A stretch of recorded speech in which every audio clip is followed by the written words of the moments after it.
Sunil sir, IB Patel, मनपा माध्यमिक शाला से। आज आपको अलजेब्रा पढ़ाऊंगा। जैसे आपको पता है कि दिवाली के पहले तक जितने भी चैप्टर एग्जाम में आने वाले हैं, first chapter, second chapter, third chapter और फोर्थ चैप्टर, मतलब फर्स्ट, सेकेंड, थर्ड और फोर्थ चैप्टर पढ़ा के हो गया है। तो अभी सारे शिक्षक जो हैं प्रकृति प्रश्न संग्रह के सवाल कर रहे हैं फिर से एक बार। तो जिस बच्चों लोग का थोड़ा मिसिंग हो गया होगा, या बहुत सारे बच्चे लेट ज्वाइंट होते हैं, तो वो सारे बच्चे लोग फिर से जुड़ के, क्योंकि प्रकृति प्रश्न संग्रह पढ़ाने के पहले एक बार थोड़ा सा हमें रिवीजन करना ही पड़ता है, तो उसके लिए सारे बच्चे एक बार फिर से रिवाइज कर सकते हैं। और सभी बच्चों से शुरू करने के पहले सभी बच्चों से अनुरोध है कि कम से कम अगर आप ऑनलाइन लेक्चर में आओगे तो ही आपको कोई चैप्टर का कंटेंट समझ में आएगा। और अब अगर आप एक दिन आओगे और एक दिन नहीं आओगे तो कंटेंट क्या होगा, मिस हो जाएगा। और अगर वो कंटेंट मिस हो गया तो उसमें लॉस आपका ही होगा। तो आज मुझे जो पढ़ाना है वो जो है 9th स्टैंडर्ड अलजेब्रा। और कुछ बच्चे क्या होते हैं, मिसअंडरस्टैंडिंग से 9th या 10th में भी जुड़ जाते हैं लिंक देख के। तो जुड़ने के पहले आप देखो कि आप 9th का लिंक है कि 10th का लिंक है। आज मुझे जो पढ़ाने का मौका मिला है वो प्रकृति प्रश्न संग्रह 1 का सवाल नंबर है 7वां, 8वां और 11वां सवाल मुझे पढ़ाना है। तो सबसे पहले मैं जो स्टार्ट करूंगा वो सवाल नंबर हम लोग 11 करेंगे। अगर आपके पास टेक्स्ट बुक होगा तो टेक्स्ट बुक होगा, और एक बुक होगी, नोटबुक और पेन साथ में अगर लेके बैठेंगे तो क्या होगा, जो आपको समझ में नहीं आएगा उसको लिखते रहेंगे। और सवाल का अगर मोबाइल बराबर है, सवाल का स्क्रीनशॉट भी मार लोगे तो आपको समझने में और लास्ट में डाउट पूछने में जो भी प्रॉब्लम आएगी उसको हम लोग अच्छे से सॉल्व कर सकते हैं। जैसे पता है आपको, फर्स्ट चैप्टर जो है समुच्चय है। समुच्चय अगर आपने पढ़ा होगा, समुच्चय क्या होता है, समुच्चय के लिखने के प्रकार क्या होते हैं, और समुच्चय ए क्या होता है, समुच्चय बी क्या होता है, नंबर ऑफ एन ऑफ ए संग बी क्या होता है, ए प्रच्छेदन बी क्या होता है। ये सब सारी चीजें आपको पता होनी चाहिए, तो ही हम लोग प्रकृति प्रश्न संग्रह के सवाल जो है कर सकते हैं। क्योंकि जो मुझे सवाल करना है उसमें पहले का कंटेंट जरूरी है। तो भी कुछ नहीं होगा तो थोड़ा रिवाइज करके सवाल मैं शुरू करूंगा। जो भी आपको डाउट होगा वो डाउट को आप लोग पूछते रहेंगे। तो मैं जस्ट स्क्रीन शेयरिंग करता हूँ।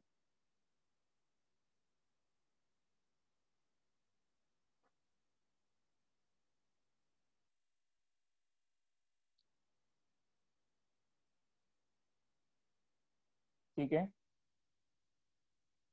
अब जो पहला सवाल है, पहला सवाल मतलब क्वेश्चन नंबर 11 जो है, क्वेश्चन नंबर 11 अगर आप देखोगे उसमें क्या दिया गया है।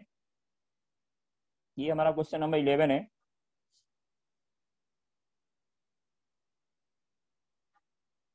एक,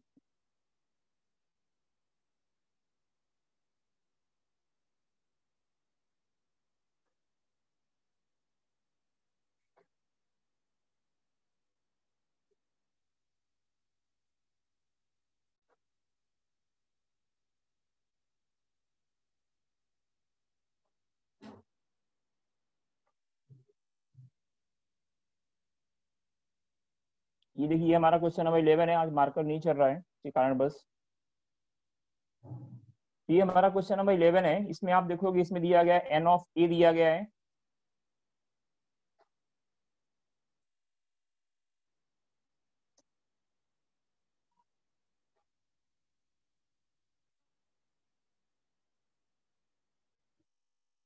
इसमें दिया गया है एन ऑफ ए दिया गया है, एन ऑफ ए बराबर 7 दिया गया है, एन ऑफ बी बराबर 13 दिया गया है, एन ऑफ ए प्रच्छेदन बी बराबर 4 दिया गया है। तो हमें एन ऑफ ए संग बी का मान निकालना है। जरा मार्कर नहीं चल रहा है, इसमें कुछ प्रॉब्लम आ गया है। उसके लिए अगर नीचे देखो जो मैंने इंपॉर्टेंट पॉइंट लिखा गया है कि एन ऑफ ए क्या होता है, एन ऑफ बी क्या होता है। उसके लिए मैंने यहाँ पे लिखा गया है कि समुच्चय जो यहाँ पे समुच्चय ए दिया गया है, समुच्चय ए में लिखा गया है 2, 3, 4, 5 और 6 लिखा गया है। और समझिए समुच्चय बी दिया गया है 1, 8 और 9 लिखा गया है। तो अगर एन का मतलब क्या होता है कि नंबर और उस समुच्चय ए में कितने घटक हैं।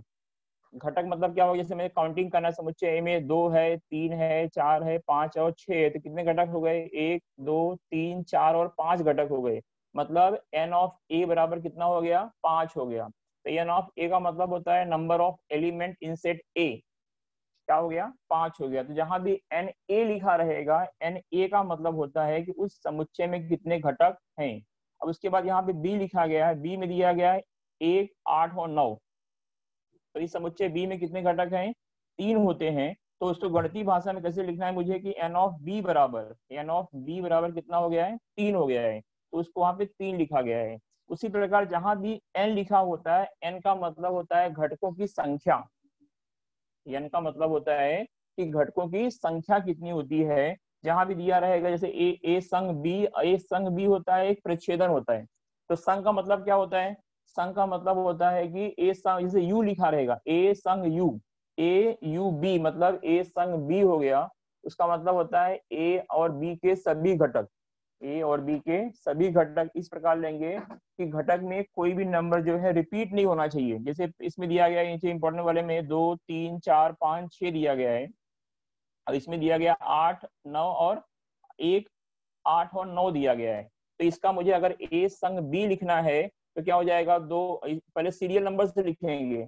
कभी भी किसी भी मुझे समुच्चय लिखना है तो छोटे से बड़े में लिखते हैं, और इस प्रकार लिखते हैं कि उसके अंदर जो है कोई भी नंबर जो है रिपीट नहीं होगा। तो इसमें क्या हो गया, 1 हो गया, 2 हो गया, 3 हो गया, 4 हो गया, 5 हो गया, 6 हो गया, 8 हो गया, और क्या हो गया, 9 हो गया। इस प्रकार उसको काउंट करके उसमें कितना एन है वो लिखेंगे। तो ए संग बी का मतलब होता है ए और बी के सभी घटक। और ए प्रच्छेदन बी का मतलब क्या होता है, समुच्चय ए और बी जो दोनों में रहेगा, समुच्चय ए और समुच्चय बी जो दोनों में रहेगा उसको हम लोग क्या बोलते हैं, प्रच्छेदन। जैसे इसमें क्या है, कोई भी एलिमेंट कॉमन नहीं है, तो कोई एलिमेंट अगर कॉमन नहीं है मतलब क्या हो गया, 0 आएगा इसका रिजल्ट। लेकिन उसके लिए ये हो गया पहले का रिवीजन जो हमने स्वाध्याय में किया होगा, 1.1 2 3 4 में किया होगा।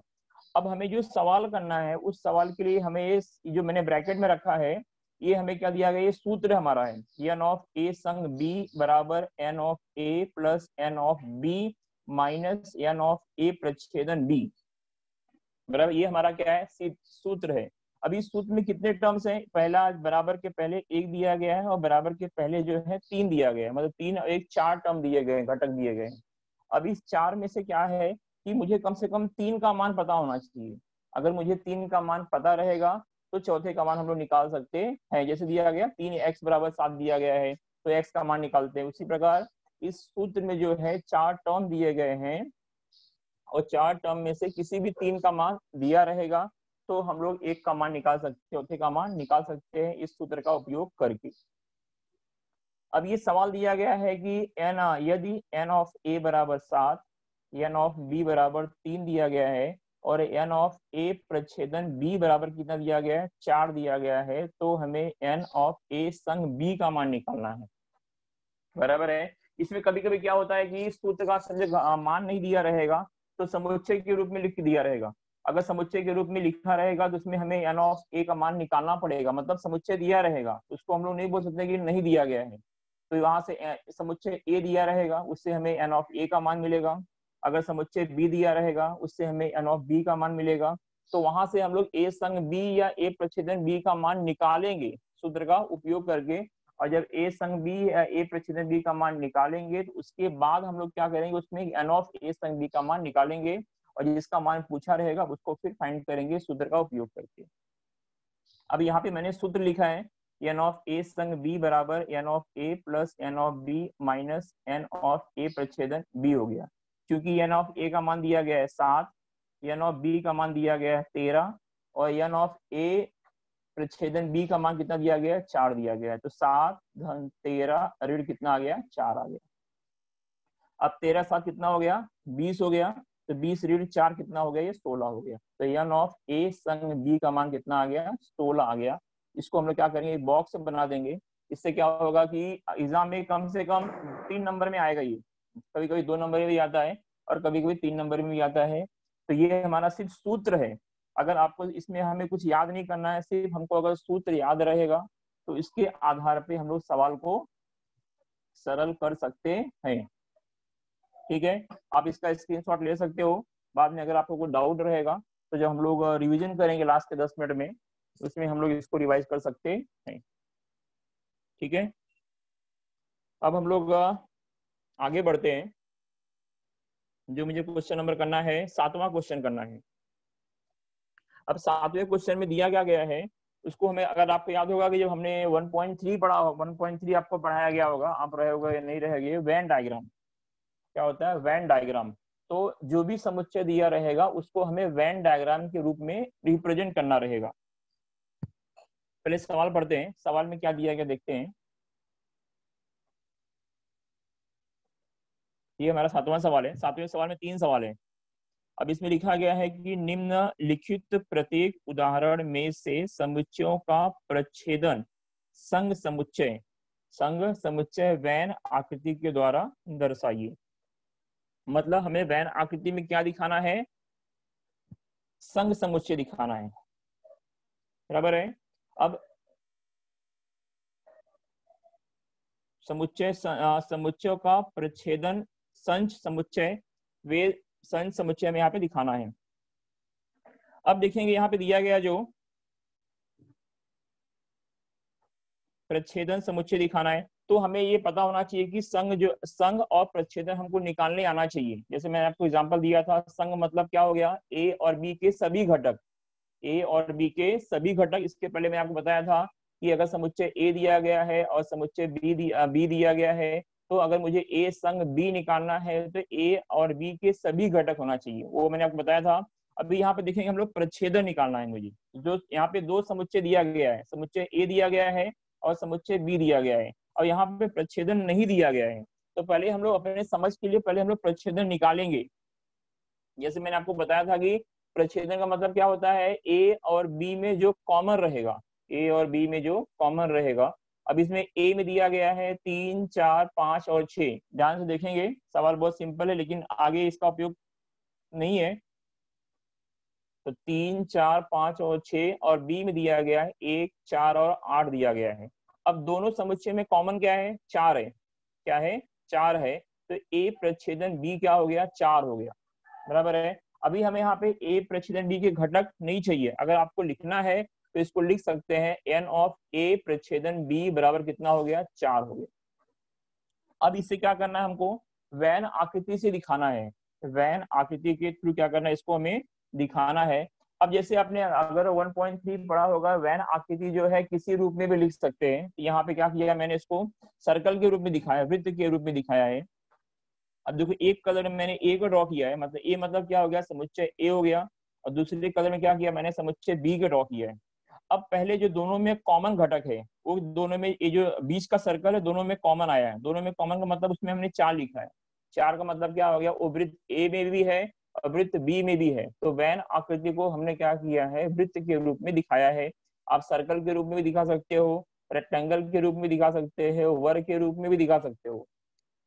तो वैन आकृति जो है हम लोग किसी भी रूप में लिख सकते हैं, कौन सी भी आकृति के रूप में लिख सकते हैं, उसको वैन डायग्राम के थ्रू हमें दिखाना है। एग्जाम में कम से एक आध सवाल तो आता ही है, वैन आकृति के रूप में लिखो।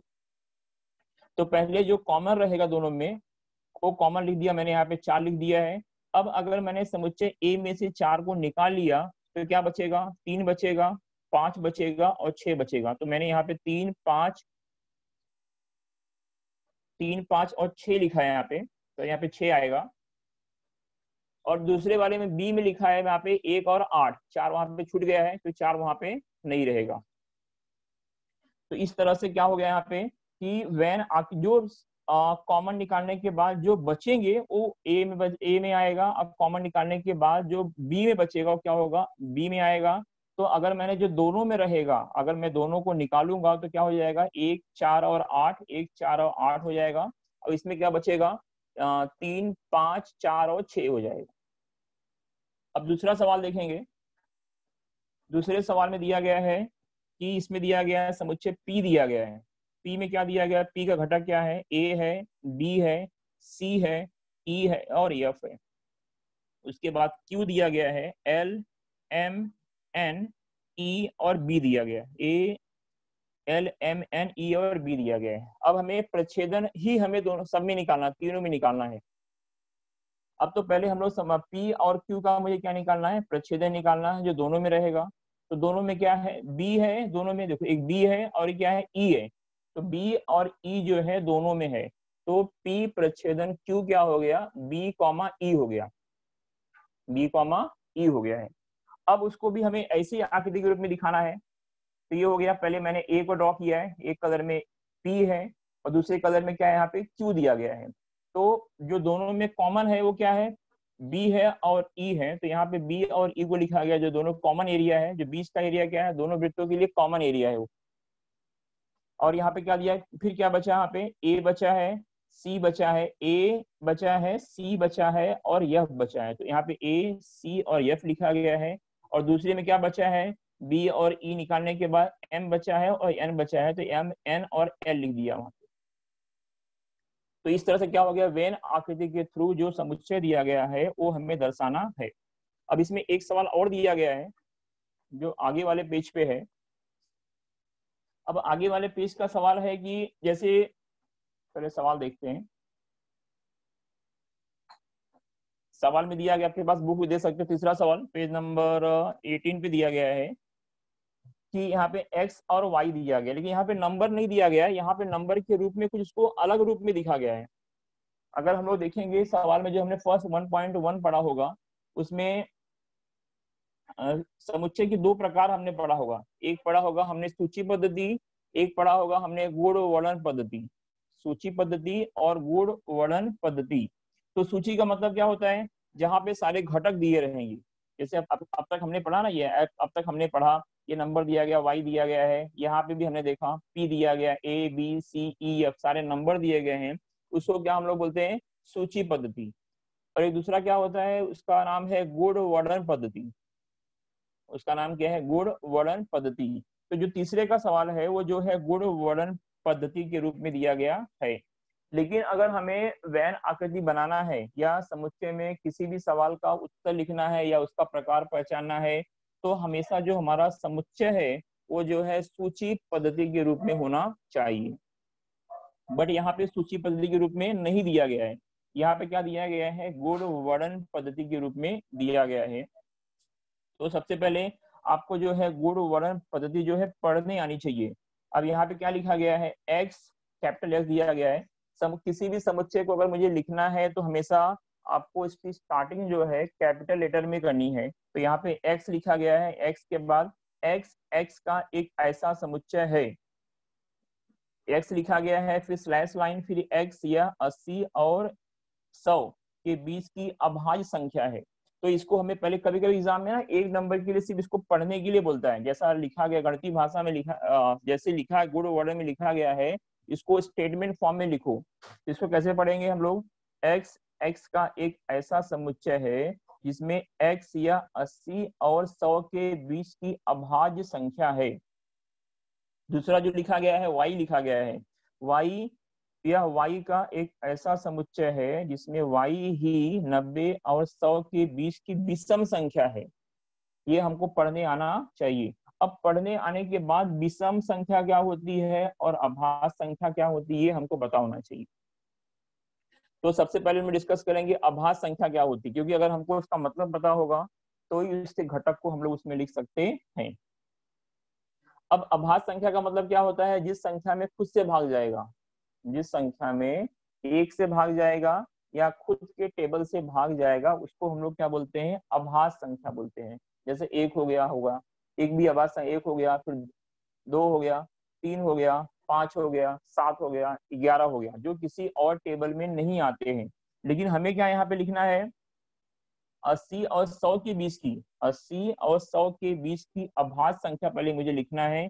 मतलब पहले मुझे उसको सूची के रूप में लिखना है। तो यहाँ पे x बराबर कितना दिया गया है, अब 80 और 100 के बीच, मतलब हमें 80 काउंट नहीं करना है, हमें 81 80 के आगे जाना है, 100 के पहले रहना है। मतलब 99 तक नंबर देखेंगे, 81 से लेके 99 तक के नंबर के बीच की सभी अभाज्य संख्या मुझे वहां पे लिखनी है। जैसे अगर सब मैंने पहले 81 लिया, 81 जो है 9 के टेबल में आता है तो अभाज्य नहीं हो गया, बराबर है। 81 हो गया, 82 हो गया, 82 भी 2 से कटेगा। फिर हमने क्या लिया, 83 लिया है। 83 जो है, 83 जो है किसी के टेबल में नहीं आता है। फिर 84 आएगा, 84 2 से भाग जाएगा, 84 भी नहीं लेना हमें। 85 भी 5 से भाग जाएगा। 86 भी 2 से कटेगा। फिर 87 हो गया, 3 से कटेगा। 88 भी 2, फिर 89 आएगा, 89 आएगा। 89 के बाद 90, 91, 92, 93, 94, 95, 96 हर किसी न किसी टेबल में आते हैं। उसके बाद क्या आएगा, जो 97 आएगा। 97 जो है किसी के टेबल में नहीं आता है, इसे 97 क्या एक से कट 97 जो है एक से कटेगा, लेकिन किसी और के टेबल में नहीं जाएगा। इसके लिए 97 को हम लोग क्या बोलते हैं, आभास संख्या। फिर 98 आता है और फिर 99 आता है, जो कि किसी न किसी टेबल में आते हैं। तो 80 और जो 100 के बीच की जो आभास संख्या है वो क्या हो गया, 83, 89 और 97 तीन नंबर आते हैं। उसी प्रकार अभी हम दूसरा वाला लेंगे, जो इसमें दिया गया है कि y का एक ऐसा समुच्चय है जिसमें यह 90 और 100 के बीच की विषम संख्या। अब विषम संख्या क्या बोलते हैं कि जिस संख्या, दो प्रकार की संख्या है, सम संख्या और विषम संख्या। सम का मतलब क्या हो गया, जिस संख्या में 2 से भाग जाएगा, जिस संख्या में 2 से भाग जाएगा। 2 से भाग कैसे जाता है, किसे मालूम पड़ेगा, इसका हमने टेस्ट भी पढ़ा होगा। अगर इकाई के स्थान पे 0 रहेगा, 2 रहेगा, 4 रहेगा, 6 रहेगा, 8 रहेगा, मतलब उस संख्या में 2 से भाग जाएगा। और जिस संख्या में 2 से भाग जाएगा उसको हम लोग क्या बोलते हैं, सम संख्या। ठीक है। और जिस संख्या में 2 से भाग नहीं जाएगा, मतलब इकाई के स्थान पे 0, 2, 4, 6 और 8 नहीं रहेगा, वैसी संख्या को हम लोग क्या बोलते हैं, विषम संख्या। मतलब 1 हो गया, फिर 3 हो गया, 5 हो गया, 7 हो गया, 9 हो गया, 11 हो गया, ठीक है, 13 हो गया। इस प्रकार की संख्या को हम लोग क्या बोलते हैं, विषम संख्या बोलते हैं। लेकिन हमें विषम हमें लेना कौन सा है, हमें 90 और 100 के बीच की विषम संख्या लेना है, बराबर है। तो 90 और 100 के बीच की लेना है, मतलब 90 और 100 जो है हमें काउंट नहीं करना है। 90 और 100 जो है हमें काउंट नहीं करना है। तो अब देखो 90 के बाद क्या आएगा, 91। तो 91 में 1 है, मतलब इसमें 2 से भाग जाएगा नहीं, मतलब वो क्या होगी, विषम संख्या हो गई। फिर 92 आएगा, 92 में इकाई के स्थान पे 2 है, मतलब उसमें 2 से भाग जाएगा तो नहीं आएगा। फिर 93 होगा, मतलब एक छोड़ के एक आएगा, 93 हो गया। फिर 94 जो है सम संख्या है वो नहीं आएगा। 95 आएगा, 96 नहीं आएगा, 97 आएगा, 98 नहीं आएगा और 99 आएगा। तो y बराबर क्या हो गया, 91, 93, 95, 97 और 99 हो गया। ठीक है। ये जो हो गया, ये हमने क्यों किया, क्योंकि जो समुच्चय जो है गुण वर्णन पद्धति के रूप में किया गया है। और अगर हमें वेन डायग्राम में जो है प्रच्छेदन दिखाना है, तो हमारा समुच्चय जो है वो जो है सूची पद्धति में होना चाहिए। क्योंकि यहाँ पे सूची पद्धति में नहीं है, तो पहले उसको हमें सूची पद्धति में करने के लिए, सूची पद्धति में करने के लिए उसको हमें इस रूप में लिखना पड़ा। जो y का हमने x का मान निकाला है, मतलब हमने समुच्चय को पहले सूची के रूप में बदली किया। तो जहाँ पे सारे घटक दिए रहेंगे उसको हम लोग क्या बोलते हैं, सूची बोलते हैं। तो सूची में x में क्या आ गया, 83, 89, 97। और y में क्या आ गया, 91, 93, 95, 97 और 99 आ गया। अब हमें क्या निकालना है, इसका प्रच्छेदन निकालना है। तो प्रच्छेदन निकालने के लिए क्या निकालेंगे, मतलब प्रच्छेदन का मतलब क्या हो गया, दो x और y दोनों में रहेगा, x और y दोनों में रहेगा। तो x और y दोनों में क्या है, यहाँ पे देखोगे तो आप ध्यान से, तो 97 है, 97 पहले x में भी है और 97 देखो y में भी है। तो x जो है, x प्रच्छेदन या b क्या हो गया, 97 आ गया। ठीक है। ये हमने सिर्फ मान निकाला। ये सवाल जो है पहले और दूसरे से अलग है, क्योंकि पहला वाला जो है सूची के रूप में दिया गया था, पहला और दूसरा। लेकिन तीसरा सवाल जो है सूची के रूप में नहीं दिया गया है, वो जो है गुण वर्णन पद्धति के रूप में दिया गया है। इसके लिए तीसरा सवाल जो है फर्स्ट और सेकंड से थोड़ा अलग है। और जो वेन डायग्राम है वो सेम वैसे ही रहेगा जैसे हमने फर्स्ट और सेकंड का किया है। अब देखेंगे फर्स्ट में क्या दिया गया, देखो 83, 89, 97 है, 97 दोनों में आ गया। तो 97 देखो बीच में आ गया, जो जो जो हमने सर्कल बनाया, वृत्त बनाया है, वृत्त के जो जो बीच वाला भाग जो है दोनों में है, तो 97 हो गया। तो यहाँ पे 83 बचा और 89 बचा, 83 और 89 बचा है। उसके बाद यहाँ पे क्या बचा फिर 91, 93, 95 और 99, 91, 93, 95 और 99 बचा, तो उसको हम 91 यहाँ पे लिख दिया। चारों नंबर उसके अंदर आएंगे। उस सर्कल में जो कॉमन एरिया है उसको छोड़ के बाकी चारों नंबर आप उसको वाई वाले समुच्चय में कहीं भी लिख सकते हो। तो इस तरह से हमने क्या किया, जो क्वेश्चन नंबर 7 किया है वेन डायग्राम, क्वेश्चन नंबर 7 जो है वेन डायग्राम है, उसको हमने क्या किया है, तीनों सवालों को हमने आपको बताया है। एग्जाम में कभी कभी एक आध सवाल लिखने के लिए आता है वेन डायग्राम में। अब वहाँ प्रच्छेदन पूछेगा तो हमें प्रच्छेदन निकालना है, और संघ पूछेगा तो हमें संघ का बनाना पड़ेगा, क्योंकि संघ का मोस्टली दोनों में सभी ए और बी के सभी समुच्चय आते हैं, तो वेन डायग्राम वहाँ पे रिप्रेजेंट हो सकता है, दोनों अलग अलग दिखाना पड़ेगा हमें। ऐसे ही सवाल किस में आ सकता है, संघ में भी आ सकता है। तो संघ में जब आएगा तो दोनों का जो कॉमन एरिया वो नहीं रहेगा, दोनों दोनों वृत्त क्या होंगे, अलग अलग रहेंगे। एक जगह एक्स रहेगा, एक जगह क्या रहेगा, वाई रहेगा। ठीक है, तो सारे सवाल को ध्यान से समझते रहेंगे बच्चे। अगर कुछ डाउट रहेगा तो उसको लिखते रहेंगे। अब जो आगे का सवाल मुझे करना है वो दिया गया है 8वां सवाल, क्वेश्चन नंबर 8। अब क्वेश्चन नंबर 8 दिया गया है कि इसे हमें उप समुच्चय दिखाना है। उप समुच्चय, उप समुच्चय आपको पता होना चाहिए। उप समुच्चय क्या होता है, वो यहाँ पे जैसे मैंने यहाँ पे लिखा है, याद होगा आप, ये उप समुच्चय मतलब ऐसा सी लिखा गया, सी के नीचे एक लाइन लगा दी गई है, इसका ये उप समुच्चय लिखने का चिन्ह है, गणितीय भाषा है। अगर मुझे लिखना है ए उप समुच्चय बी या बी उप समुच्चय ए। अब उप समुच्चय का मतलब क्या होता है पहले समझेंगे जरा हम लोग। जैसे मैंने यहाँ पे दो समुच्चय लिखा है, एक ए लिखा है, एक बी लिखा है, मैंने यहाँ पे ए और बी। अगर पहले से आपने पढ़ा होगा तो उप समुच्चय का मतलब पता होगा, समुच्चय ए दिया गया है, समुच्चय बी दिया गया है। जैसे अगर मैंने बोला कि ए जो है बी का, दो दो कंडीशन होगी, या तो ए है बी का उप समुच्चय होगा, या तो बी जो है ए का उप समुच्चय होगा। तो अगर मैंने आपको बोला कि ए बी का उप समुच्चय है, सही है या गलत, ए जो है बी का उप समुच्चय है, कहेंगे पूछता है सही है या गलत है। अगर सही है तो इसका हमें स्पष्टीकरण देना पड़ेगा क्यों सही है। अब इसका मतलब क्या होता है, जो वर्ड पहले लिखा रहेगा, थोड़ा मार्कर आज नहीं चल रहा है, थोड़ा प्रॉब्लम आ गया है। अगर ए जो है, ए के सारे घटक, ए के सारे घटक बी में हैं, तो ए जो है बी का उप समुच्चय है। अब यहाँ देखेंगे, यहाँ पे ए में क्या दिया गया, 2 3 4 5 6, मतलब ए के सारे घटक जो बी में नहीं है, तो हम लोग क्या बोलेंगे, ए जो है बी का उप समुच्चय नहीं है।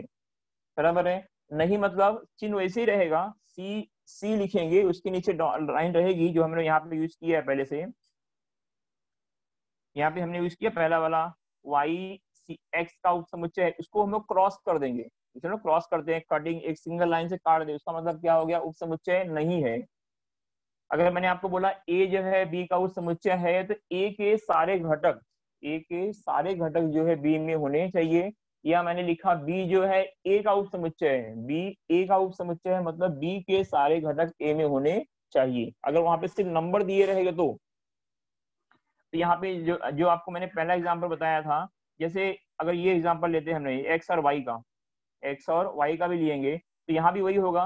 एक्स में दिया गया है 83, 89, 97, और वाई में दिया गया है 91, 93, 95, 97, 99। तो एक्स के सारे घटक वाई में नहीं है, और वाई के सारे घटक ए एक्स में भी नहीं है। तो एक्स जो है वाई का उप समुच्चय नहीं है, और वाई जो है एक्स का भी उप समुच्चय नहीं है। तो अगर सिंपल भाषा में बोलेंगे तो जैसे आपके पास बुक होगी लिख सकते हो, सब समझो, समुच्चय ए दिया गया है, समुच्चय ए में 1 3 5 है, और समुच्चय बी में लिखा गया, मैंने बी में लिखा 1 और 5 है। तो 1 और 5 बी के सारे घटक ए में है, तो यहाँ पे हम लोग बोल सकते हैं बी जो है ए का उप समुच्चय है, लेकिन ए जो है बी का उप समुच्चय नहीं है। लेकिन यहाँ पे जो सवाल पूछा गया है वो जो है स्टेटमेंट फॉर्म में दिया गया है। यहाँ पे सवाल गणितीय भाषा में नहीं लिखा गया है, स्टेटमेंट फॉर्म में लिखा गया है कि उप समुच्चय है या नहीं लिखा गया है। अब यहाँ सवाल क्या पढ़ते पहले। सवाल में दिया गया है कि निम्नलिखित समुच्चयों में से कौन सा समुच्चय किस समुच्चय का उप समुच्चय है, यह स्पष्ट करो। ठीक है, अब हमने यहाँ लिखा है, पहला दिया गया है x लिखा गया है, x बराबर क्या दिया गया है, सभी चतुर्भुज का समुच्चय, सभी चतुर्भुज का समुच्चय। तो सबसे पहले आपको पता होना चतुर्भुज किसे कहते हैं, चतुर्भुज मतलब क्या हो गया, क्वाड्रिलैटरल। तो जिस त्रिभुज हो गया, त्रिभुज की तीन भुजाएं होती है, त्रिभुज की तीन भुजाएं होती हैं, उसी प्रकार चतुर्भुज में कितनी भुजाएं होती है, चार भुजाएं होती है। तो जिस चतुर्भुज की जिस आकृति में चार भुजाएं होती हैं उसको हम लोग क्या बोलेंगे, चतुर्भुज बोलेंगे।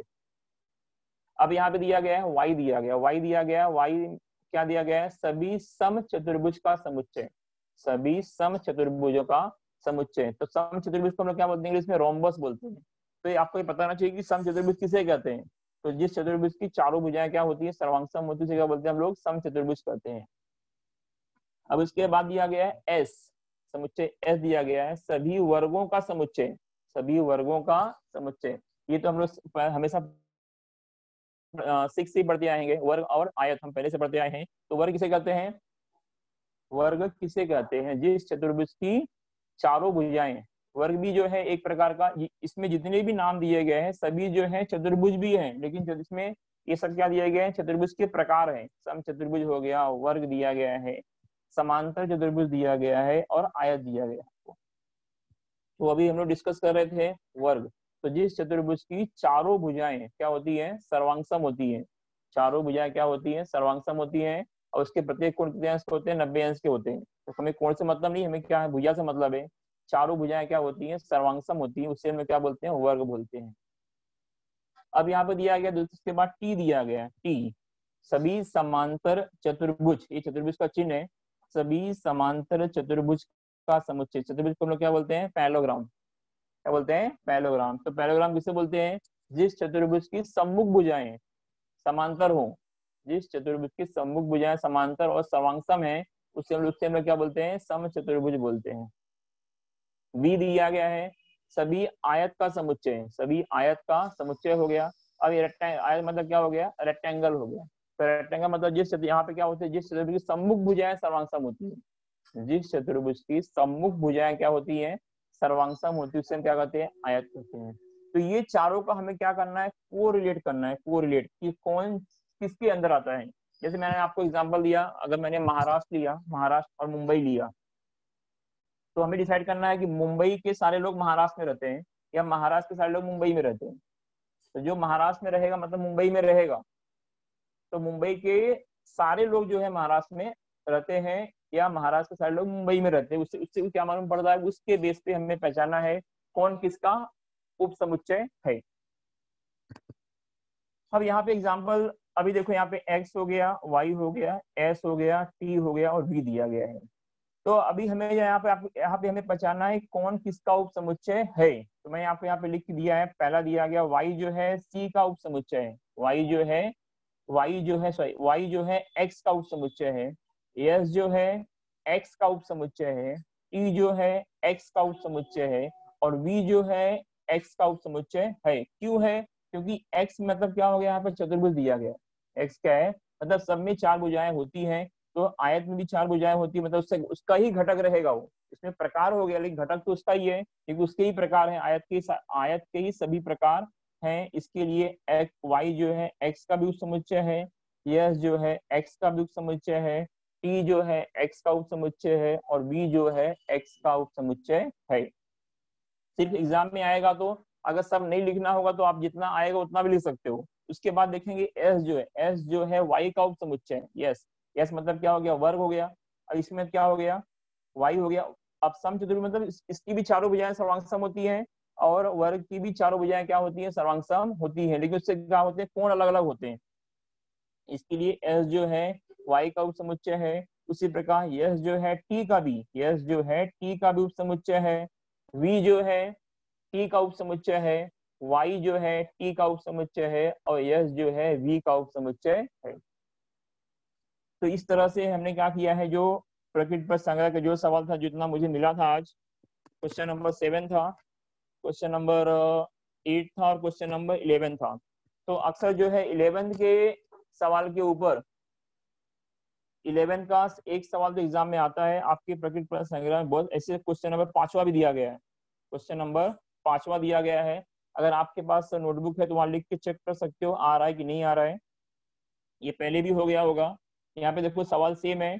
यहाँ पे दिया गया है कि एन ऑफ ए बराबर 20, एन ऑफ ए का मान 20 दिया गया है, एन ऑफ बी का मान दिया गया 28 दिया गया है, एन ऑफ ए संग बी का मान 36 दिया गया है, और एन ऑफ ए प्रतिच्छेदन बी का मान हमको निकालना है। उसी प्रकार इसको भी हम निकाल सकते हैं। तो थोड़ा टाइम, अब जिसको जो पूछना है